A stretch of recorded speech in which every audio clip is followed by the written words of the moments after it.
산상수훈 15번째 말씀이고요.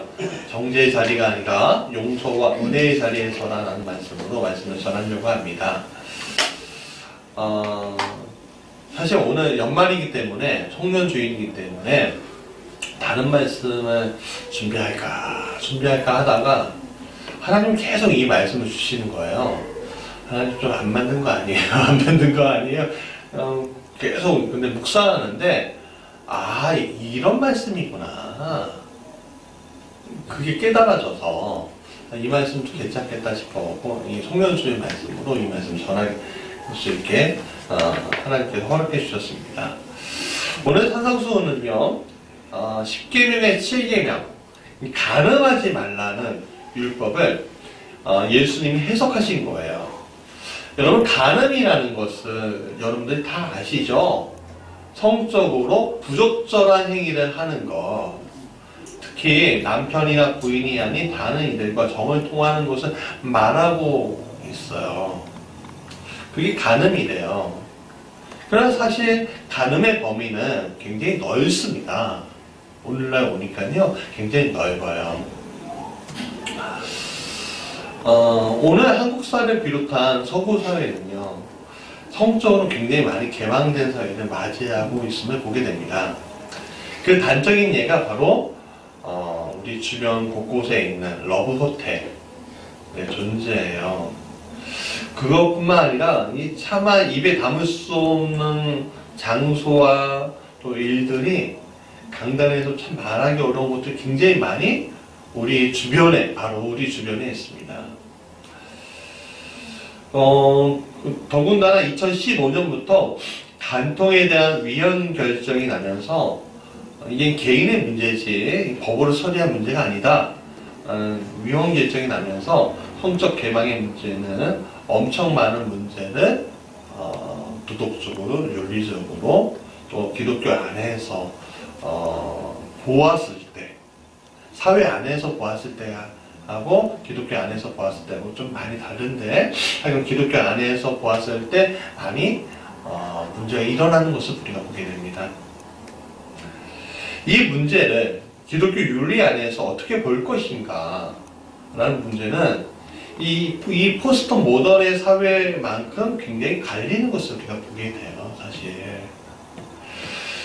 그리고 수많은 젊은이들이 결혼 전에 순결을 지키는 것에 관해서 굉장히 많이 관대해지고 있기도 합니다.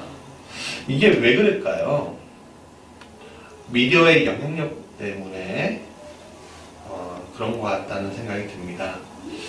미디어의 영향력이 이 모든 것을 지배할 정도로 이 문제가 굉장히 심각하게 이 세상 가운데 뿌리가 박혀져 있어요. 사실 우리도 그런 문제들 앞에서 좀 자유롭고 싶은데 자유롭지 못하는 일들이 우리 안에 있다는 것을 인정할 수밖에 또 없죠, 사실은. 예를 들어 이런 것이 있습니다. 예전에는 교회 안에서 남녀가 결혼하지 않고 아이를 먼저 갖는 거에 대해서 굉장히 이건 윤리적으로 안 맞아 라고 이야기했었잖아요, 옛날에는. 근데 요즘에는 뭐라고 합니까? 보물이 먼저 들어갔다. 그렇게 바꿔버렸습니다. 교회 안에서도. 그렇죠?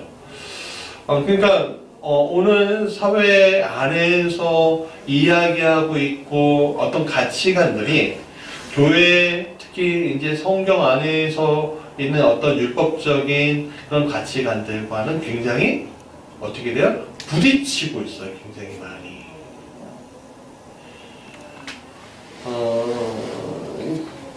특히 가정 안에서 이 모든 문제들이, 많은 문제들이 부딪히고 있죠. 많은 가정들이 깨지고 있어요. 미디어는 이렇게 얘기해요. 참고 인내하고 해결하라 라고 말하지 않아요. 어떻게 합니까? 희생하지 마. 너 참지 마. 너를 찾아. 도망쳐. 이렇게 얘기하죠. 여러분, 틀린 말인가요? 맞는 말인가요? 기독교적으로 봤을 때도 여기는 사실은 틀린 말도 있지만 맞는 말도 있어요.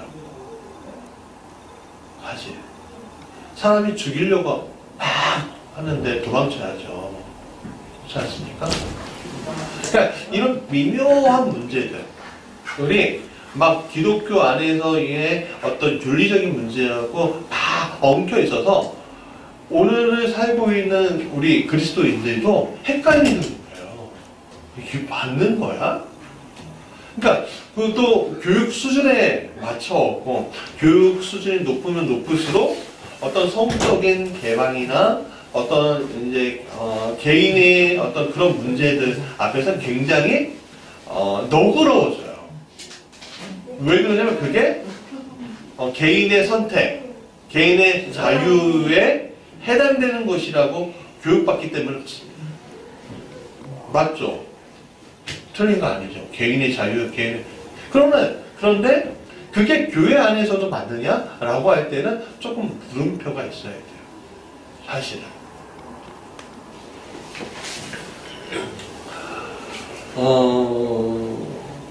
그래서 요즘 이런 문제들 앞에 우리가 딱 놓여져 있는데 세상 사람들이 이렇게 얘기해요.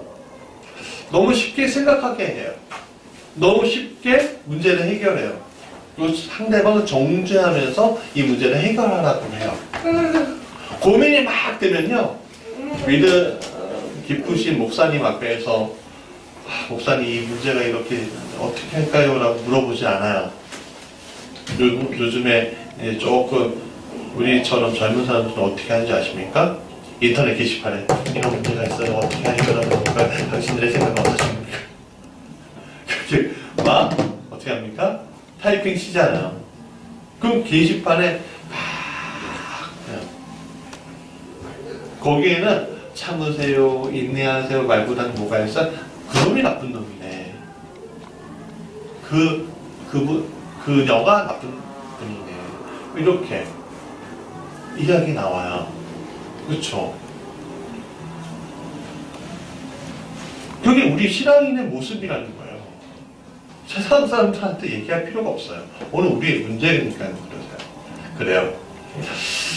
근데 이런 것들이 쌓여서 가정의 독소로 남겨지고 말았어요. 이혼하는 가정들이 굉장히 많이 생겨지고 있습니다. 이혼하는 가정에게 남겨진 아이들의 문제가 있어요. 또 그 아이들은 또 반쪽밖에 사랑을 아니면 다 사랑을 못 받는다는 마음이 생겨서 또 가정을 이룰 때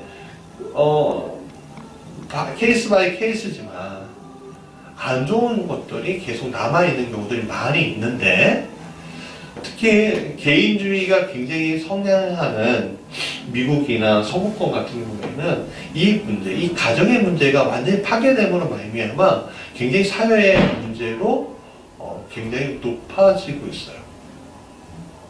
그게 오늘 우리의 문제이기도 해요, 사실은.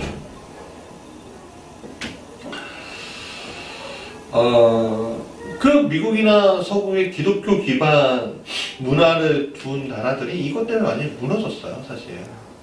신앙이 이어지지가 않잖아. 예수님의 말씀이 정죄하지 말고 용서하라는 말씀을 그냥 버려요. 그러니까 가정이 망가지니까 좋은 영양분을 먹지 못한 세대들은 또 나쁜 것들로 계속 채워지고. 그럼 이것들이 어떻게 돼요? 사회 전체를 병들게 만드는 거예요. 병들면 어떤 일이 일어납니까? 계층 간의 구분이 또 확 벌어지게 돼요. 더 이상 우리 아이들, 상처받은 아이들이 올라갈 수 없는 거예요. 이게 오늘 우리의 문제일 텐데, 그럼 이 문제를 어떻게 할 것인가? 라는 이야기를 오늘 하려고 합니다. 예수님이 이 문제에 대해서 오늘 본문에서 이렇게 말씀하고 있어요. 28절에 보면 예수님이 이렇게 말씀하시죠. 음욕을 품고 여자를 보는 자마다 마음에 이미 가늠하였다라고.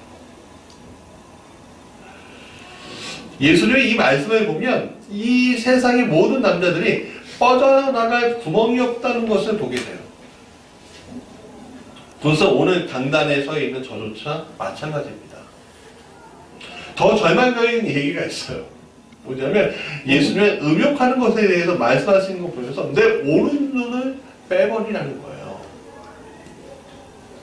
그게 천국에 들어가려고 하면 오른 눈을 빼버리는 게 나 오히려 나을 수 있다. 오른 해서 찍어버리는 거예요. 그 말씀을 보면요, 제 몸에 성할 곳이 없을 것 같은 거예요, 사실. 왜냐면 그 정도 저는 제 투성이거든요. 아름다운 사람 보면 너무 이쁘네, 그렇게만 평가하고 가버리면 되는데, 오늘 사회는 이쁜 애가 아니라 내 마음과 저 사람하고 이런 마음이 품어지게 만드는 사회로 우리가 지금 끌려가고 있어요. 근데 여러분, 이게 다 남자만의 문제일까요? 그럼 판단하지 마십시오. 남자만의 문제가 아니라 주님은 너희라고 했지 남자라고 하지 않았습니다. 여자들이 TV 보면서 우리 아내가 그래요. 곰이 얼굴 너무 작아. 막 질투를 유발하는데 뭐 그런 식으로 하는 것도 다 마찬가지입니다, 사실. 그러니까 이것을 보면 예수님의 이 신랄한 말씀 비켜야 할 사람이 이 세상에 아무도 없는 겁니다. 그래서 우리는 이 본문을 이해하기 위해서 다른 본문도 보아야 합니다. 다행히 예수님께서 이것에 대한 것들을 이야기하신 사건이 하나 있는데, 바로 요한복음 8장 1절 이하의 이야기입니다. 제가 동영상을 하나 준비했는데 같이 보겠습니다. 아침에 다시 성전으로 들어오시니 백성이 다 나오는지라 앉으사 그들을 가르치시더니, 서기관들과 바리새인들이 음행 중에 잡힌 여자를 끌고 와서 가운데 세우게 예수께 말하되, 선생이여,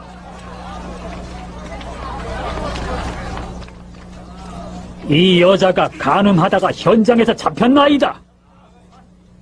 모세는 율법에 이러한 여자를 돌로 치라 명하였거니와.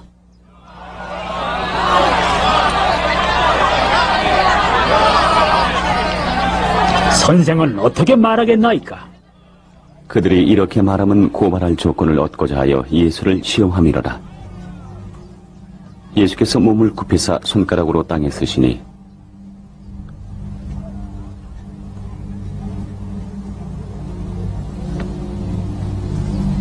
그들이 묻기를 맞이 아니하는지라.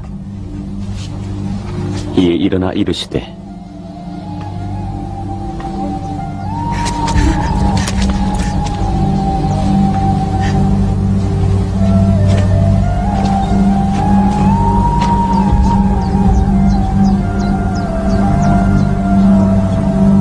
너희 중에 죄 없는 자가 먼저 돌로 치라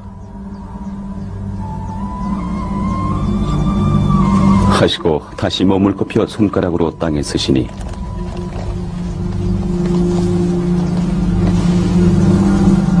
그들이 이 말씀을 듣고 양심의 가책을 느껴 어른으로 시작하여 젊은이까지 하나씩 나가고,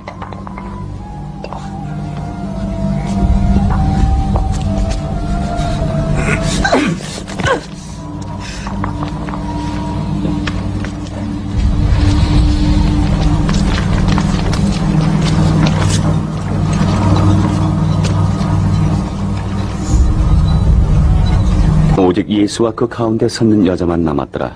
예수께서 일어나사 여자 외에 아무도 없는 것을 보시고 이르시되, 너를 고발하던 그들이 어디 있느냐, 여자여.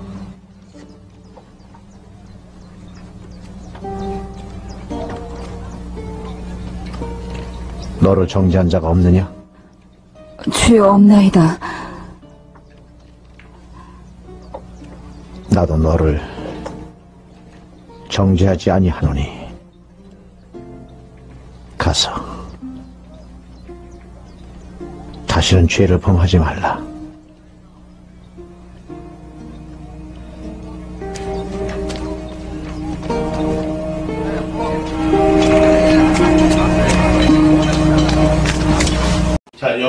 이 영상 속에서 예수님의 모습을 봅시다. 그분은 어떠했습니까? 간음으로 잡혀온 여인에 대해서 모든 사람들이 모세의 율법으로 정죄하려고 할 때 예수님은 정죄하셨어요? 정죄하지 않으셨어요? 정죄하지 않으셨어요. 그럼 오늘 읽었던 본문을 생각해 보십시오. 예수님은 가늠한 거에 대해서 정죄하셨습니까? 정죄하지 않으셨습니까? 정죄하셨죠. 정죄의 말씀이 있었어요? 아니에요. 예수님은 제 심각성에 대해서 이야기한 겁니다.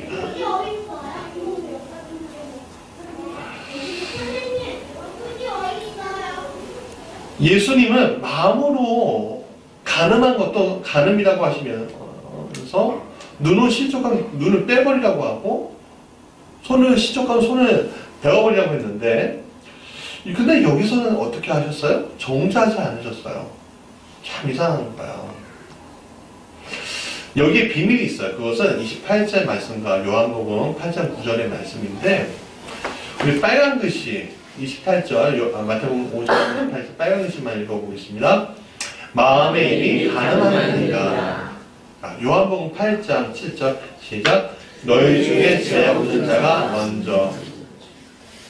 자, 그러니까 요 마태복음 5장 28절은요 음욕의 문제, 가늠의 문제가 죄에 있음에 대해서 알려주는 거예요. 죄예요, 죄. 그러니까 이 한 부분들만이 죄가 아니라 이 덩어리, 죄라는 이 덩어리에 속해져 있는 그냥 죄라는 거예요. 이것은 결국 이 죄의 문제가 누구든지 피해갈 수 없는 문제임을 주님께서 알려주고 계신 거예요. 그리고 이것을 예수님이 가늠한 여인을 처단하려고 했던 수많은 사람들에게 알려주신 거예요, 지금. 결국 이것은 가늠의 문제 앞에서 누구도 자유로울 수 없음을 말하고 있습니다. 아무리 우리가 세상 앞에서 깨끗한 척을 해도 하나님 앞에서는 깨끗할 수 없다는 거예요. 우리가 왜 죄의 문제가 들어왔죠? 보암직도 하기 때문에 들어온 거잖아요. 그렇죠? 보암직하기 때문에 선악과를 보암직했기 때문에 들어온 거예요. 우리가. 그러니까 우리가 눈으로 범죄하지 않을 수 있으면 좋겠는데 범죄한단 말이에요. 우리의 안에 뭐가 없으면? 은혜가 안 생기면. 은혜가 없으면. 성령의 충만함이 없고 이 세상 가운데 내가 그냥 도덕적으로 살 거야, 윤리적으로 살 거야 라고 그 마음을 품고 살아가도 이게 내 눈이 내 마음을 움직여서 죄로 가게끔 만든다는 거예요. 실질적으로 아무 일이 안 일어났지만. 그러니까 이것은 가늠의 문제가 아니라 인간이 가지고 있는 본성의 문제. 그 본성을 건드리고 있는 죄의 문제이며 그 죄의 문제를 가지고 있는 한 누구도 자기 자신을 의롭다 할 수 없는 거예요. 그걸 예수님 말씀하고 있는 거죠. 예수님 당시의 도덕 기준은요, 율법이었어요. 그러나 율법을 아무리 지킨다고 해도 여러분 권력을 가지고 있는 사람들은요, 율법의 기준에 한없이 굉장히 자유롭습니다. 그러나 약한 이들, 소외계층, 하루층, 힘이 없는 사람들에게는요, 굉장히 엄격한 잣대를 들이대고 있어요. 오늘 우리의 사회에 그렇지 않습니까? 자, 오늘 대표적인 문제, 동성애 문제에 대해서 좀 얘기를 해봤으면 좋겠어요. 좀 민감한 문제이긴 하는데 조금 자기 하고 좀 안 맞다고 생각하셔도 좀 참아주세요. 그 문제만을 얘기하려고 하는 게 아니에요. 본질적으로. 자, 교회는 이 동성애의 문제를 죄라고 얘기해요. 맞아요. 죄예요. 죄. 그렇죠. 그럼 동성애와 죄가 아니라 오늘 이 땅에 환락의 자리를 놓고 있는 이 사회 시스템이 죄예요. 그래서 오늘 교회는 동성애만을 집중해서 동성애만이 죄인 양 말합니다. 왜일까요? 왜인 것 같으세요? 그건요, 가장 공격하기 쉽기 때문에 그런 거예요. 아직은 이 사회에서 동성애라는 것이 이단화됐잖아요. 좀 지저분해. 그게 우리의 마음이란 말이에요. 그 일반인들도 그게 쉽게 동조할 수 있고 공감할 수 있는 문제예요. 그런데 교회는 오늘 이 환락의 사회 시스템에 대해서 너무 반대해요. 왜죠? 그들의 세력이 교회를 이미 앞질러 버렸기 때문에 그런 거예요. 더 이상 이길 수 없다는 것을 이미 교회가 알아버렸어요.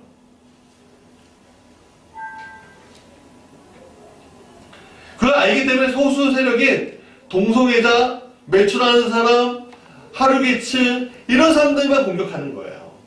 이 시스템을 얘기하지 않고. 그러니까 오늘 우리가 동성애만을 보고 교회에서 아니면 기독교 안에서 이 동성애만을 보고 대책을 세우는 관점이 굉장히 잘못되어 있는 거예요.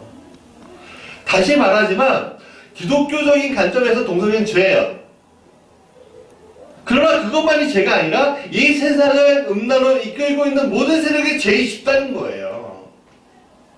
이 집단에 뭐가 있어? 미디어들, 돈, 권력, 어떤 경제적인 탐욕들, 그런 것들이 다 들어가 있는 거예요.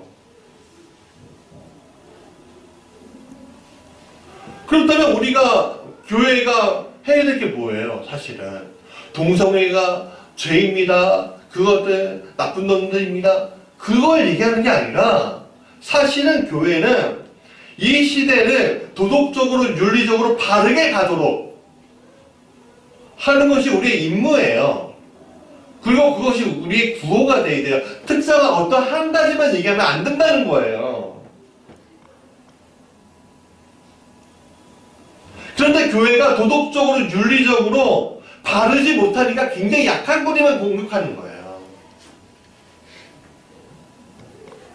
그렇게 하니까 어떻게 돼요? 교육을 많이 받고 사회 지도층이고 서구에서 공부하고 그랬던 많은 사람들이 서구 문물을 가지고 있는 서구적인 사고를 가지고 있는 많은 사람들이 저 교회 기구 있네. 그렇게 해버리는 거예요. 지지를 오히려 못 받아요. 오히려 깨어있는 사람들한테. 왜인 거죠? 왜이죠? 이게 문제 때문에 그런 거예요. 너희들은 어떻게 도덕적으로 윤리적으로 살라고 하면서 너희들은 그것도 못하냐 라는 것들이 첫 번째요.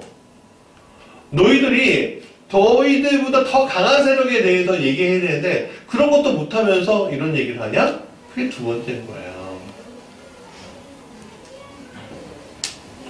여러분, 교회가 정죄하는 자리에 서야 교회인가요? 제가 동성애 이슈를 들고 나오니까 제가 동성애 이야기를 하려는 것처럼 느껴질 수 있는데 저는 그 말씀을 하려는 게 아니에요, 사실. 오늘 우리가 가지고 있는 가장 근본적인 문제를 예수님 지금 말씀하고 계시다는 거예요. 뭐예요? 오늘 진짜 예수님 말씀하고 싶은 것이 무엇이에요? 바로 정죄하는 문제예요. 정죄하는 문제. 오늘 본문에서 예수님은 정죄하지 말라는 말씀을 이야기하고 싶으신 거예요. 너희들이 죄인이 아닐 수 있느냐? 아니야. 너희들 다 죄인이잖아. 모세 십계명은요.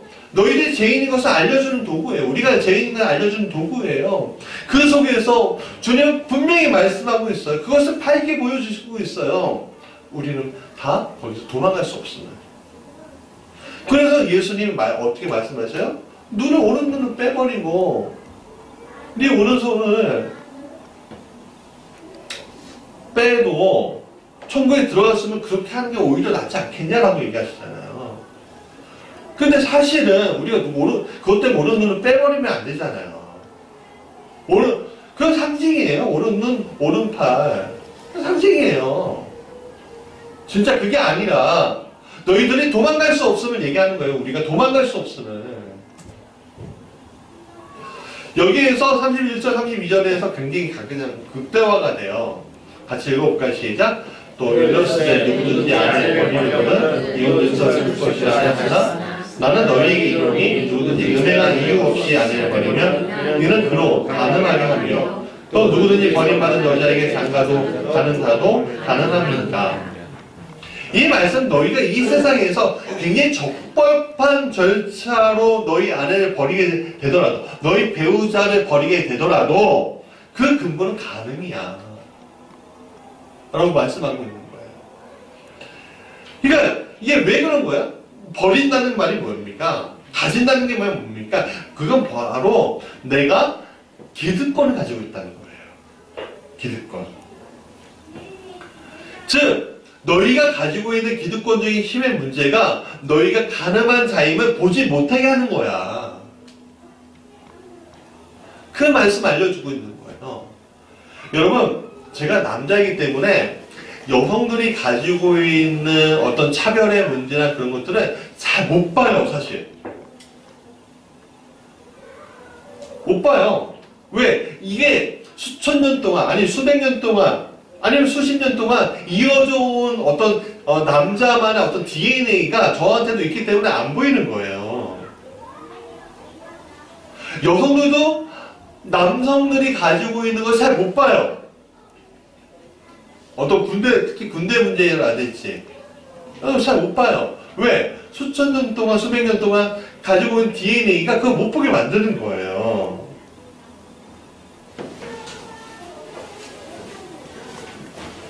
오늘 우리는 봅시다. 과연 이 말씀이 맞지 않을까요? 이번에 전 조모 장관의 가족을 재판하면서 판사가 검찰에게 이렇게 얘기했답니다. 당신들도 틀릴 수 있다는 거 왜 인정하지 않습니까? 여러분 그래요. 우리가 정의로움을 가지고 문제를 다했다는 한들 우린 정의로움을 가지고 있어요. 그렇죠? 우린 정의로워야 돼요. 근데 하나님 앞에서 볼 때 내 자의식의 과잉일 수도 있다는 거예요. 난 정의로워 라고 하지만 하나님 앞에서 우리는 뭐예요? 정의로운 존재예요? 정의는 누구한테만 있어요? 거기는 누구한테만 있어요? 주님한테만 있어요. 우리는 정의로운 존재가 아니에요. 그것을 우리는 기독교라는 입으로 하나님의 말씀이라는 입으로 공격하고 있는 거예요. 소수자들을, 다른 종교를 믿는 사람들. 여러분 오늘 우리가 살고 있는 사회가 세속사회입니다. 멸망당할 도시라고요. 그 속에서 우리는요 다수가 아니에요. 소수예요. 근데 소수인데 이 사회의 어떤 기득권 기반을 가지고 있는 소수라 조금 세졌어요. 세지니까 성공한 사람들, 어떤 네트워크의 단체가 돼버리는 경우도 굉장히 많아졌어요. 그래서 큰 교회에 가보면요, 뭐 실업인 선교회, 뭐 그런 거 만들지 말라는 게 아니에요. 특히 서울에, 강남에 어떤 교회들 이렇게 하면 실업인 선교회, 의사 선교회 막 있는데 그게 뭐예요? 사람들 거기 가입하려고 막 들어가요. 정치인들이 제일 처음에 하는 게 뭔지, 정치 나가려고, 국회의원 나가려고 맨 처음에 하는 게 뭔지 아십니까? 큰 교회 등록하는 거예요. 왜 그렇겠습니까? 이미 한국 교회는, 이 기반은 이미 기득권이 돼 있는 거예요. 저희 교회가 기득권이 없다고 생각하십니까? 자연교회에서? 아니요, 우리도 있어요. 우리도 정지하려면 얼마든지 정지할 수가 있어요.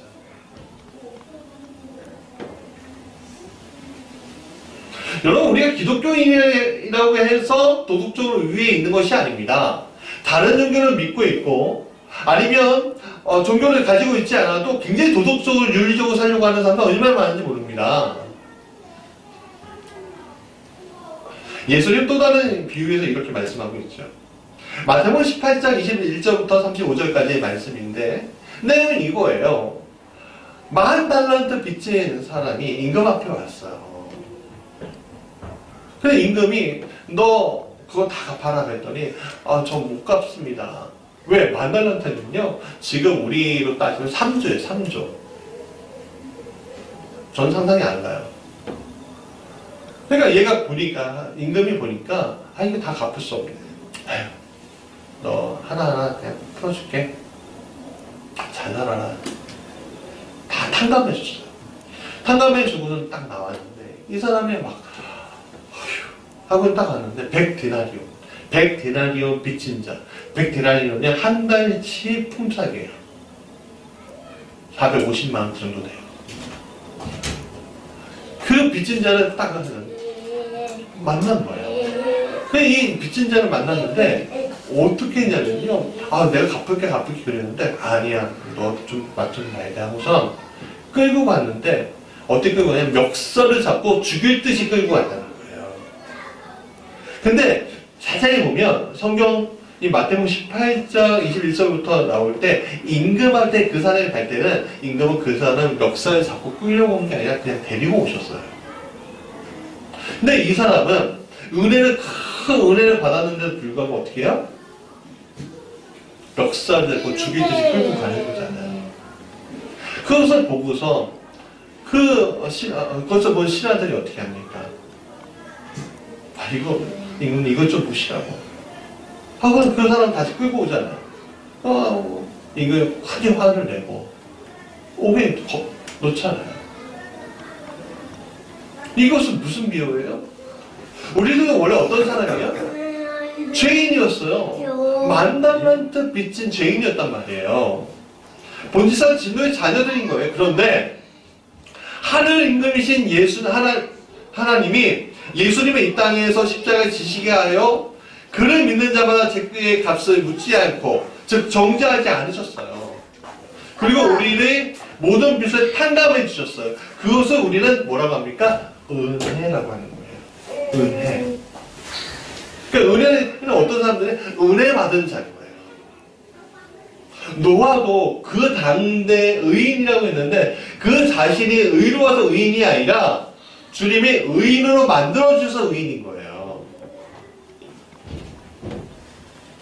그런데 그렇게 은혜 받은 우리가 한국교회가 지금 정죄의 자리에서 소수자, 소외자, 세상에서 비난당하는 자의 친구가 되지 않고 또 가정에서도 마찬가지예요.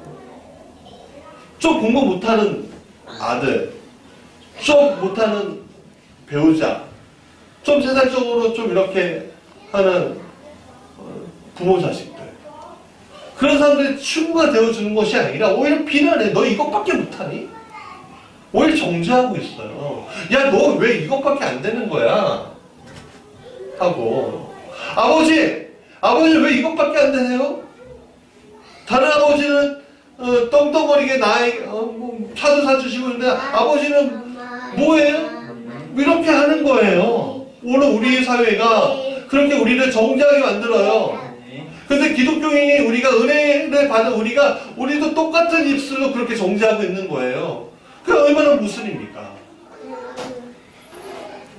여러분, 우리나라 선교 초기만 해도 선교사들이 맨 처음으로 선교 대상으로 삼는 사람이 누구였습니까? 기득권 가지고 있는 사람이었을까요? 그 사람들한테 가지도 못해요. 그러니까 어떤 사람들은 백정, 노비, 천민, 기녀, 기생들, 그 사람들을 불러 모았어요.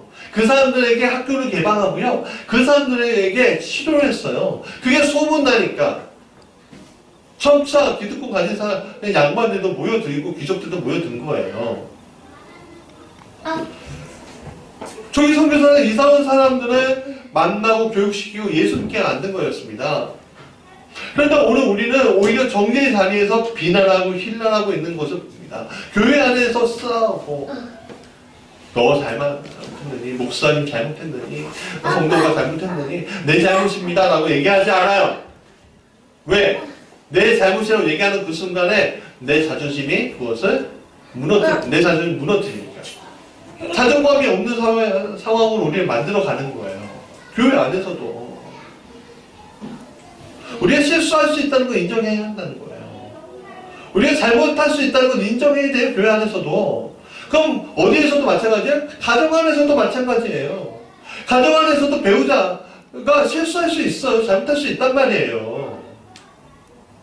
사회적으로 비난당할 만한 일을 할 수도 있어요. 근데 중요한 것은 무자르듯이 하지 마세요. 칼로 하지 마십시오. 일정한 과정과 일정한 단계들로 그것을 만들어 가는데 최선을 다 해도 안 될 경우에도 다 하셔야 되는 거예요. 그게 우리가 영혼을 살아가는 방법인 거예요. 우리가 영혼을 살아가야 되는데, 그렇죠? 우리가 영혼을 살아가야 되는 거잖아요, 영혼을. 서로 살아가야 되는데 내 가족이 영혼을 살아가지 않고 누구를 살아간단 말이에요.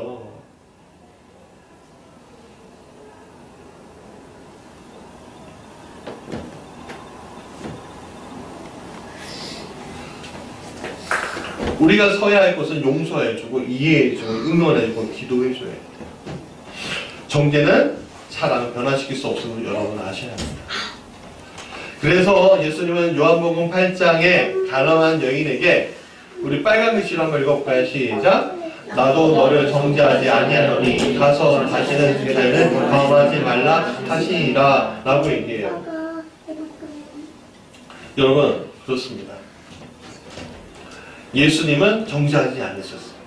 은혜의 자리에 그 여인을 올려놓으셨어요.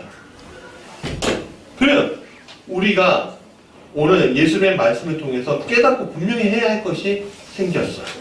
첫 번째 그건 뭐냐면 우리가 죄인들의 친구로 서는 것에 대해서 두려워하지 말아야 된다는 거예요. 왜? 우리도 죄인이었잖아요.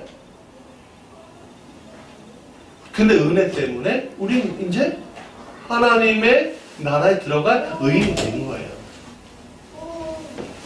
근데 우리에게 그 은혜 자리에 있는 사람들만 만나라고 하실까요? 주님이? 아니에요. 우리를 왜 부르셨어요? 예수님 왜 이 땅에 오셨어요? 죄인을 부르러 왔다고 했잖아요. 우리가 부르어야 될 게 뭐예요? 죄인들인 거예요. 그러니까 어떻게 합니까? 교회야말로 우리야말로 우리가 생각하는 죄인들의 친구가 되어서 그들을 하나님의 전에 이끌어 회개하게 하고 하나님의 자녀가 되게끔 하는 거예요.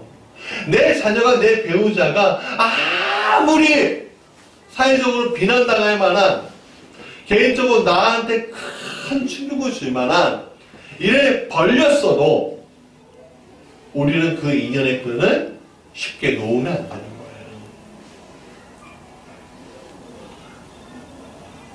그들의 친구가 돼야 하는 거죠. 같이 범죄하는 게 아니라.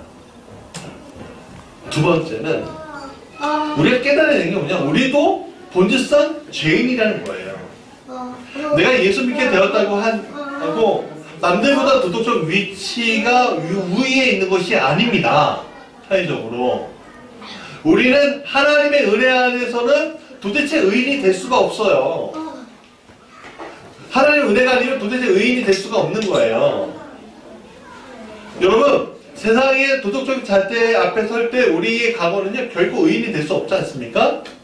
여러분, 요번에 어떤 전 조국 장관 뒤를 캐는 검찰의 칼날을 보세요.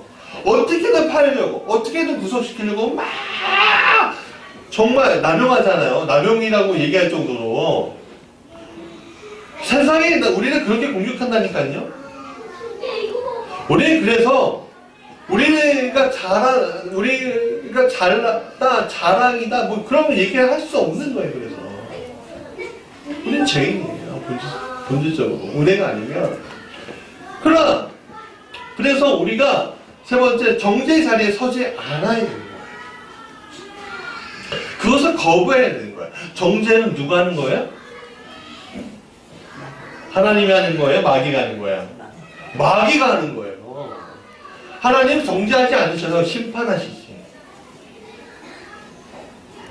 하나님은 고발하시는 분이 아니라 심판하시는 분이지. 예수님을 믿는 자, 예수님이 따르는 자의 몫이 정죄의 자리가 아니라, 그게 우리에게 확실하게 들어가 있어요. 네 번째, 우리는 죄의 심각성에 대한 자각을 꼭 가지고 있어야 돼요. 죄인들의 친구로 나서는 것을 두려워하지 말라는 것이지 죄인의 친구가 되기 위해 죄인이 되라는 얘기는 아니에요. 그거 확실히 우리 구별해 보자고요. 마지막 5번째, 예수님은 우리를 은혜의 자리로 부르고 있음을 알아야 합니다. 나의 친구들, 내 주변에 있는 사람들, 내 가정의 사람들을 은혜의 자리로 부르고 있기 때문에 우리도 우리가 그래서 은혜가 어떻게 해요? 넘치나이다 그러잖아요. 내 은혜가 넘치나이다. 여러분, 넘치는 은혜를 갖고 있는 사람이 은혜의 자리가 큰 거예요. 그래서 저 사람 용서할 수 있는 거예요. 그러니까 은혜의 자리에 있는 사람에게 은혜를 베풀 수 있는 능력과 힘이 있으면 우리가 잊지 말아야 합니다.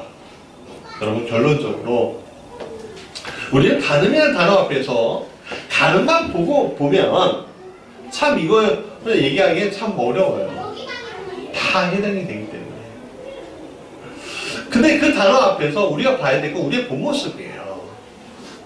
스마트폰, TV, 책들, 대화들 안에서 우리의 실체가 드러나는 것을 우리가 보게 되는 거예요.